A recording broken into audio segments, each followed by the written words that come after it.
Hi friends, hope you all doing well. Okay, today I am discussing about the UPSC Junior Engineer examination, okay, which is for the civil and electrical branch. ठीक है, आज हम UPSC junior engineer exam के बारे में discuss करेंगे, specially for the civil and electrical branch के लिए. ठीक है, तो हम पहले ये जूनियर इंजीनियरिंग का नोटिफिकेशन देखने से पहले so we need to learn something about the UPSC. क्योंकि आप देखा जाए तो जूनियर इंजीनियरिंग का काफ़ी सारी बोर्ड्स भी भर्ती कर रहे, लाइक एसएससी भी जेई रिक्रूट कर रहे, आरआरबी से भी जेई रिक्रूट कर रहे, यूपीएससी भी जेई जूनियर इंजीनियरिंग का रिक्रूटमेंट हो रहा है.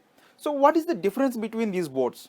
ठीक है, तो union public service commission and staff selection commission, ये सब बोर्ड्स का क्या अंतर है, क्या डिफरेंस है? ठीक है, आप मतलब कभी भी देखा होगा ना, एसएससी के थ्रू या फिर आरआरबी के थ्रू कभी जूनियर इंजीनियर का नोटिफिकेशन आता है तो उसमें क्या होता है, कभी मतलब एग्जाम डेट पोस्टपोनमेंट भी होते रहता है. ठीक है, डिपेंडिंग ऑन देयर अवेलेबिलिटी. ठीक है ना, बट लेकिन यूपीएससी में ऐसा नहीं है. एक बार यूपीएससी नोटिफिकेशन ने लॉन्च कर दिया और एग्जाम डेट अनाउंस कर दिया and that is first final. That means उसी डेट पे आपको एग्जाम डेफिनेटली कंडक्ट करेगा, 100% कंडक्ट करेगा. ठीक है ना, तो यूपीएससी मतलब इसको जूनियर इंजीनियर पोस्ट को फिल किया जा रहा है थ्रू दी यूपीएससी. ठीक है, तो यूपीएससी ने अपना पोर्टल से जूनियर इंजीनियर का नोटिफिकेशन दिया है. ठीक है, तो उसके बारे में हम देखेंगे. उससे पहले यूपीएससी के बारे में थोड़ा एक और जानकारी करेंगे. ठीक है, तो देखो ये यूपीएससी कब एस्टैब्लिश हुआ. पहले इसका नाम था फेडरल पब्लिक सर्विस कमीशन. ठीक है, तो eight the time of constitution, inauguration of the constitution on January 26 1950 में ये फेडरल पब्लिक सर्विस कमीशन को नाम दिया जाए अलग से, that is UPSC, union public service commission के नाम दिया गया है. ठीक है, at the time of inauguration of the constitution. ठीक है ना, तो ये एक इंडिपेंडेंट कॉन्स्टिट्यूशनल बॉडी है यूपीएससी.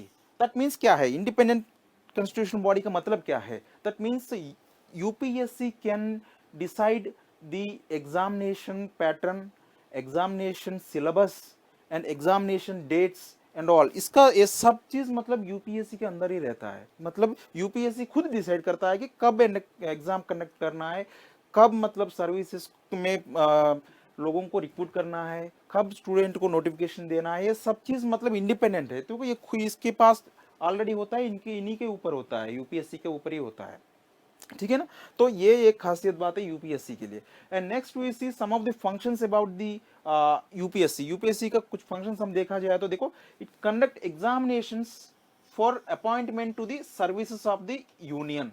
ठीक है, तो यूपीएससी अलग अलग नोटिफिकेशंस देके अलग अलग एग्जाम्स कंडक्ट करता है अलग अलग सर्विसेज के लिए. लाइक देखिए, आप सिविल सर्विसेज के लिए यूपीएससी कंडक्ट करता है, कंबाइंड डिफेंस सर्विसेज के लिए भी यूपीएससी कंडक्ट करता है, इंजीनियरिंग सर्विसेज के लिए भी यूपीएससी कंडक्ट करता है एग्जाम्स. ठीक है, तो उसके बाद इंडियन फॉरेस्ट सर्विस के लिए, इंडियन इकोनॉमिक सर्विस के लिए, ऐसा मतलब काफी सारी सर्विसेज के लिए एग्जामिनेशन यूपीएससी ही कंडक्ट करता है.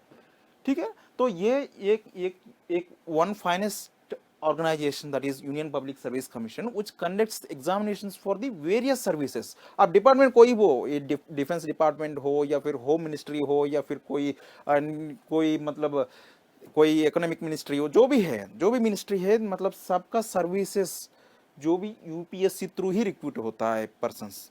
ठीक है ना, तो ये एक है. तो देखो एक और फंक्शन है कि direct recruitment by selection through interviews. तो मतलब मैं बताया था ना, UPSC is independent body, so it can directly recruit the persons through the interview also. ऐसा मतलब एग्जामिनेशन कंडक्ट करने की ही जरूरत नहीं है. ठीक है ना, तो ये मतलब आपको डायरेक्ट इंटरव्यू करके भी आपको एब्जॉर्ब कर सकता है सर्विसेज में. ठीक है ना, तो नेक्स्ट ये देखिए, appointment of officers on promotion, deputation, absorption. मतलब जो आप अपॉइंट ऑफिसर्स को मतलब डिप्यूटेशन बेस में भी अपॉइंट कर सकता है, प्रमोशन में भी अपॉइंट कर सकता है यूपीएससी. मतलब इसके पास इतना अथॉरिटी है.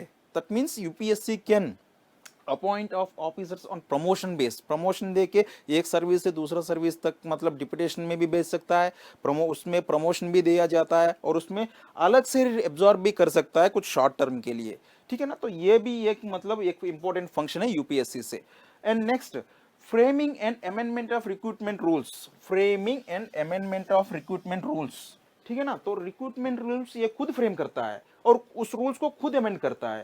दैट मीन्स क्या क्या प्रोसेस होना है, पहले रिटन टेस्ट होना है, उसके बाद इंटरव्यू होना है, या फिर पहले रिटन प्रीलिम्स होना है, उसके बाद मेंस होना है, ये जो भी फ्रेमिंग स्ट्रक्चर है ना, तो ये स्ट्रक्चर को यूपीएससी ही बनाता है।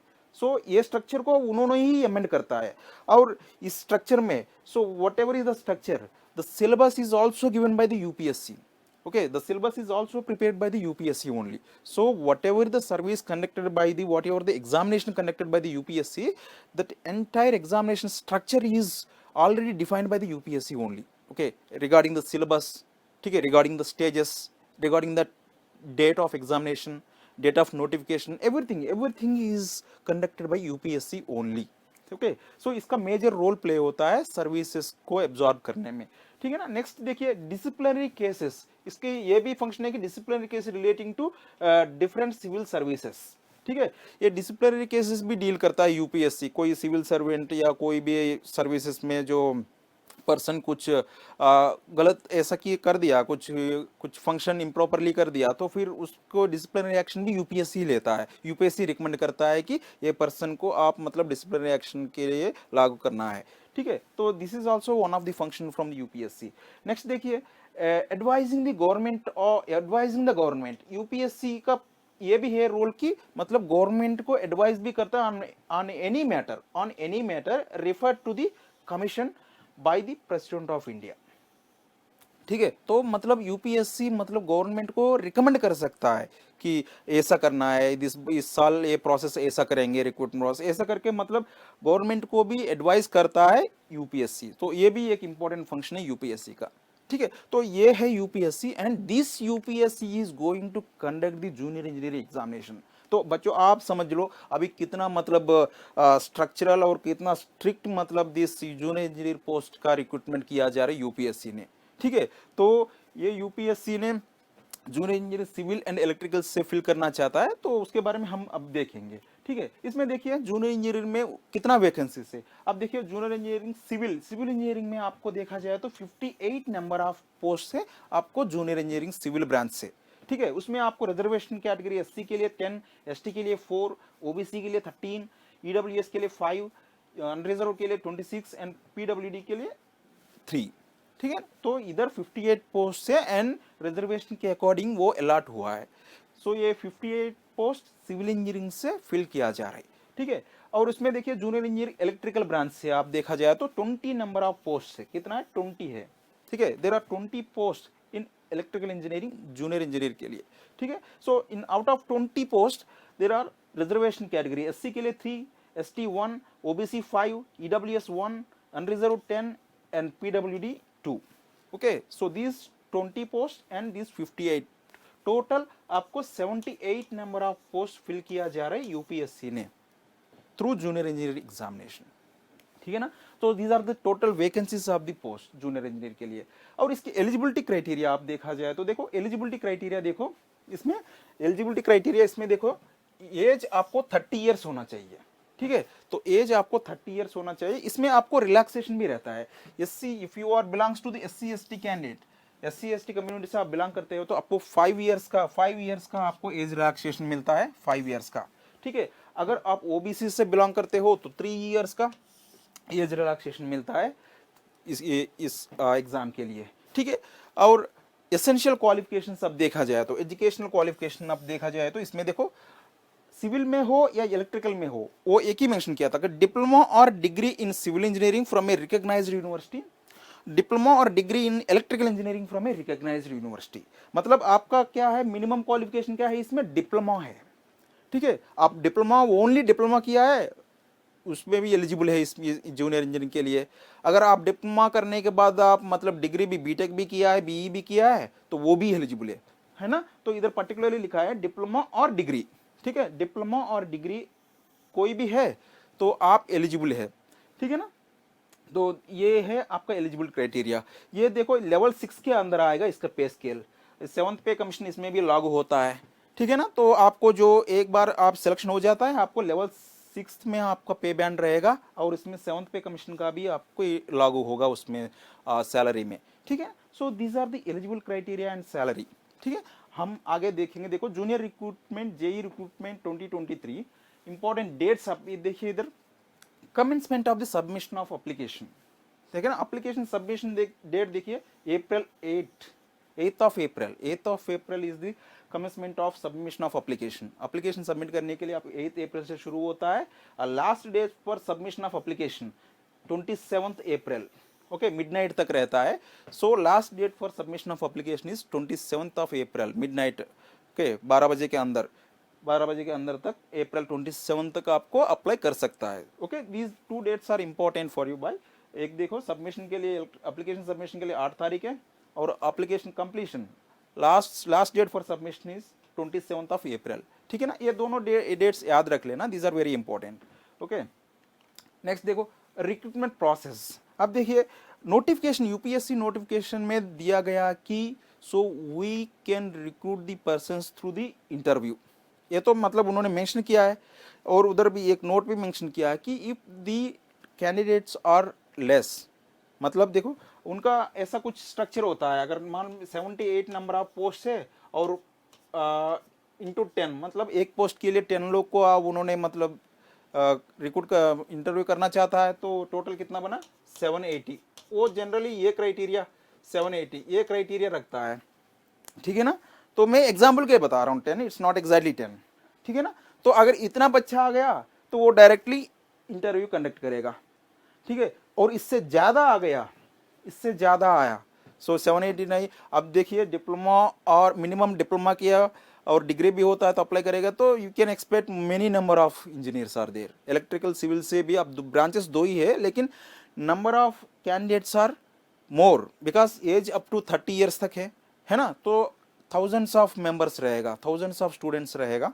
तो इतना सारी मेंबर, इतना सारी बच्चों को एग्जाम ओनली इंटरव्यू कंडक्ट करना, it's not a easy task for UPSC, ठीक है ना। तो इसके लिए क्या किया, अगर बच्चों मतलब लिमिटेड में होता है तो वो इंटरव्यू कंडक्ट करेंगे, ठीक है। इंटरव्यू में आपको एक आप सबमिट किया हुआ एप्लीकेशन प्रिंट लेके जाना है और जो भी रिलेवेंट डॉक्यूमेंट्स है वो बाद में इंटीमेट करेगा आपको क्या क्या डॉक्यूमेंट्स लाना है, अगर इंटरव्यू के लिए डायरेक्ट सिलेक्शन कर लिया तो।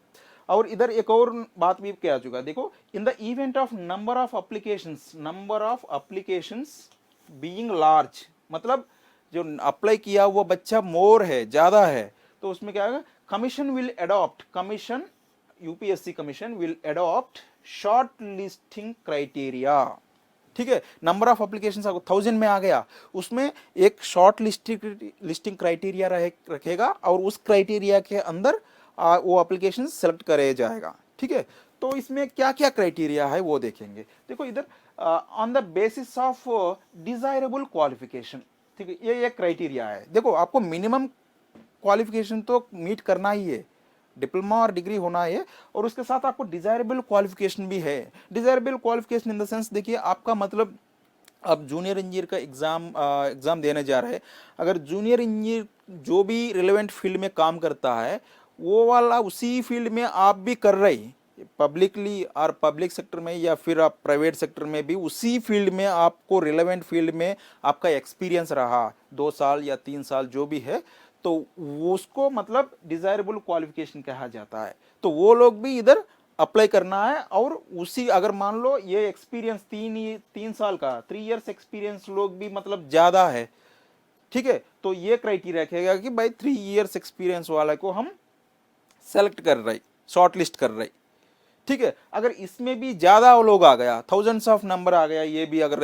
ये जो एक्सपीरियंस वाला भी ज्यादा लोग हो गया, तो उसमें क्या होगा, on the basis of higher educational qualification, ठीक है। अगर इनको एक बंदे को मान लो 3 साल का मतलब एक्सपीरियंस है और उसके पास डिग्री भी है, हायर डिग्री मास्टर्स है या फिर पीएचडी किया हुआ है, तो फिर उन बच्चों को शॉर्टलिस्ट करेगा, ठीक है। अगर ये भी ज्यादा है नंबर, ये भी मोर है नंबर, तब क्या होगा, on the basis of higher experience in the relevant field. अभी एक्सपीरियंस बढ़ा देगा भाई, हम 5 इयर्स एक्सपीरियंस कैंडिडेट्स को हम शॉर्ट लिस्ट करेंगे, या फिर 6 इयर्स का हम शॉर्ट लिस्ट करेंगे। ऐसा एक्सपीरियंस, हायर एक्सपीरियंस जिसके पास है वो रिलेवेंट फील्ड में उसको मतलब सेलेक्ट किया जाएगा, ठीक है। और देखो ये एक्सपीरियंस ऐसा काउंट होता है कि before and after, counting experience before after, इसका मतलब क्या है, अब मिनिमम क्वालिफिकेशन डिप्लोमा है। कोई बच्चे क्या होता है डिप्लोमा करके 2-3 साल मतलब कोई काम करता है, इसी अगर इसी रिलेवेंट फील्ड में काम किया है जूनियरिंग जैसा फील्ड पे, तो क्या है ना वो एक एक्सपीरियंस बनता है। और कुछ बच्चे क्या होते हैं डिग्री के बाद भी मतलब जॉब करता है, तो वो मतलब एक्सपीरियंस अलग बनता है। आफ्टर डिग्री वो हायर एक्सपीरियंस होता है, बिफोर डिग्री ये आफ्टर डिप्लोमा ये तो बिफोर होता है, ये तो लो एक्सपीरियंस बनता है। ठीक है, तो ये भी देखा जाएगा आपका शॉर्टलिस्ट करने के टाइम पे, ये भी देखा जाएगा कि किसी के पास मतलब डिग्री के बाद बीटेक या फिर एमटेक के बाद उनके पास रिलेवेंट एक्सपीरियंस ज़्यादा है, तो वो बच्चों को प्रेफर किया जाएगा। ठीक है, और इधर देखो बाई होल्डिंग ये रिक्रूटमेंट टेस्ट, अगर मान लो ये इसमें कोई भी क्राइटेरिया लेके उन्होंने शॉर्टलिस्ट किया बच्चों को, वो भी मतलब मान लो थाउजेंड्स ऑफ है, 10,000 या 20,000 30,000 जितना भी बच्चे हैं, तो तब क्या करेगा यूपीएससी ने एक रिक्रूटमेंट टेस्ट कंडक्ट करेगा। ठीक है, so these are the criteria, इसमें कोई भी एक क्राइटेरिया लेके बच्चों को शॉर्टलिस्ट कर सकता है। वो शॉर्टलिस्ट किया हुआ बच्चा मोर है, ज्यादा नंबर है, तब उन्होंने रिक्रूटमेंट टेस्ट कंडक्ट करेगा। ठीक है, so in the recruitment test में आपको वेटेज दिया गया कि 75% आपको टेस्ट से होगा, रिक्रूटमेंट टेस्ट से होगा, एंड 25% आपको इंटरव्यू से होगा वेटेज। ठीक है, तो टोटल आपको मार्क्स मतलब ऐसा काउंट किया जाएगा कि 75% of marks from the written test, 25% marks from the interview. ठीक है ना, तो ऐसा मतलब आपको फाइनल सिलेक्शन के लिए वेटेज ऐसा कैलकुलेट किया जाएगा। ठीक है ना, तो यहाँ पे आपको पहले एक बात ध्यान से सुनिए, फिर से एक्सप्लेन कर रहा हूँ। पहले इंटरव्यू कंडक्ट करेगा, number of applications are less, लेकिन नंबर ऑफ एप्लीकेशन ज़्यादा है तो उन्होंने कुछ क्राइटेरिया रखा है, तो वो क्राइटेरिया के कोई भी क्राइटेरिया एक लेके उन्होंने शॉर्टलिस्ट कर सकता है बच्चों को। ठीक है, और वो शॉर्टलिस्ट करके और भी ज़्यादा है, even it is more number of applications, okay, then the commission UPSC will conduct one written test. ठीक है, and in this written test there are 75% marks weightage for the written test and 25% is weightage for the interview. So total 100% is weightage calculated based on the written test and interview. ठीक है, so ये था मतलब उनका recruitment process UPSC का, ये clear आपको clear होना चाहिए। इसमें आप जो भी अप्लाई कर रहे पहले आपके पास मतलब आप एक्सपीरियंस नहीं है तो भी अप्लाई कर देना, आपके पास एक्सपीरियंस है डिप्लोमा के बाद आपको कुछ एक्सपीरियंस है 1-2 साल, फिर भी आप अप्लाई कर देना। लेकिन ये शॉर्ट टेन्यूर का एक्सपीरियंस नहीं चलता है, 2 महीने 2.5 महीने 3 महीने का नहीं चलता है, मिनिमम 1 ईयर, ऐसा मतलब 1 ईयर कंटिन्यूस ईयर 1 ईयर या 2 ईयर 3 ईयर, ऐसा मतलब ऐसा कुछ एक्सपीरियंस होता है तो प्लीज़ आप मतलब उसको भी मेंशन करिएगा उसमें, क्योंकि अगर इसी में कोई भी बेसिस पे उन्होंने शॉर्टलिस्ट किया ना, आप मतलब सेलेक्ट हो सकता है उसमें। ठीक है, सो नेक्स्ट हम देखेंगे जॉब रोल क्या होता है। अगर आप एक बार जूनियर इंजीनियर सिलेक्शन हो गया, आप सिविल से आप जूनियर इंजीनियर सिलेक्शन हो जाता है, तो what is your duties, so what is your job role. इसमें देखियो, इसमें आप सिविल इंजीनियरिंग से बिलोंग करते हो तो देखो preparation, planning, detailed estimation of for works of construction, maintenance of buildings, external services and reconciliation, preparation, checking, verification of bills, valuation reports of buildings, remedial measures, ये सब कुछ मतलब आपका जो रिलेवेंट फील्ड है, तो सिविल इंजीनियरिंग इसी field में आपको काम करना है। ठीक है, मेंटेनेंस का, बिल्डिंग मेंटेनेंस का आप ही देखना है। ठीक है, इधर एक्सटर्नल सर्विस भी आप ही देखना है, इधर प्रिपरेशन एंड चेकिंग वेरिफिकेशन आप ही के हाथ में रहता है, valuation of report of buildings. ठीक है, ये सब चीज़ मतलब आपको आपके अंडर में रहता है। सो आप एक बार सिलेक्शन हो जाता है ना, तो इसी फील्ड में आपको वर्क करना है। मैं पहले बताया था ना पिछले स्लाइड में, आपका एक्सपीरियंस भी अगर इसी में है, आपका एक्सपीरियंस 1 साल हो या 2 साल जो भी है, अगर इसी रिलेवेंट फील्ड में है तो आप आराम से मतलब आपका एक्सपीरियंस मेंशन कर सकता है एप्लीकेशन में। ठीक है, ये फील्ड इंपॉर्टेंट है क्योंकि वो ऐसा ही मेंशन करेगा कि ऑलरेडी हम जो उसको जो पोस्ट दे रहे हैं उसमें ऑलरेडी उसका एक्सपीरियंस है या नहीं, तो मतलब ऑब्वियसली यहाँ से ही चेक करेगा वो।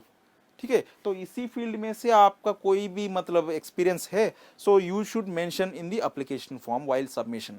ठीक है, नेक्स्ट आप देखिए जूनियर इंजीनियर इलेक्ट्रिकल, इसमें देखा जाए तो preparation of SLE, next layout sketches, calculation of cable routes, location of DBs, switch board etcetera, efficient running of electrical machine installations, maintenance, okay, next any other job assigned by the higher officer. ठीक है। इधर इसमें आपका job role क्या है, तो इधर जो भी इलेक्ट्रिक इक्विपमेंट होता है, इलेक्ट्रिक मशीनरी होता है, तो उसको टेक केयर करने आपका हाथ में रहता है, ठीक है। तो उसका मतलब कितना इनपुट है, कि उसमें कितना खर्चा हो रहा है, उसमें क्या है, डिवाइस कैसा काम कर रहा है, उसमें कितना मतलब रिपेयर होता है, कितना नया है क्या, ये सब चीज़ आपको रिपोर्ट रखना है। तो आप इलेक्ट्रिकल से बिलोंग करता है तो ठीक है। सो आपका एक्सपीरियंस जो पहले जो बताया था ना, ऐसा as I told you in the civil engineering case, आपको भी जो एक्सपीरियंस मेंशन करता है, तो इसी एरियाज में आपका कुछ एक्सपीरियंस है, तो आप भी मतलब एप्लीकेशन सबमिशन टाइम पे आप वो भी मेंशन कर सकता है, ठीक है ना। So these are the job roles of ये रेस्पेक्टिव वेदर सिविल और इलेक्ट्रिकल, ये रेस्पेक्टिव जॉब रोल्स है, ठीक है ना। तो आपको और भी इंफॉर्मेशन जानकारी चाहिए, आपको just log on to the UPSC website, ठीक है। यूपीएससी वेबसाइट के पास उसमें जाइए, यूपीएससी जेई का नोटिफिकेशन आप एक बार देख लेना, तो आपको और भी ज़्यादा डिटेल्स आपको समझ में आएगा। लेकिन इधर जो भी है आपको रिलेवेंट चाहिए वो मैं सब कुछ दे रखा हूँ यहाँ पे।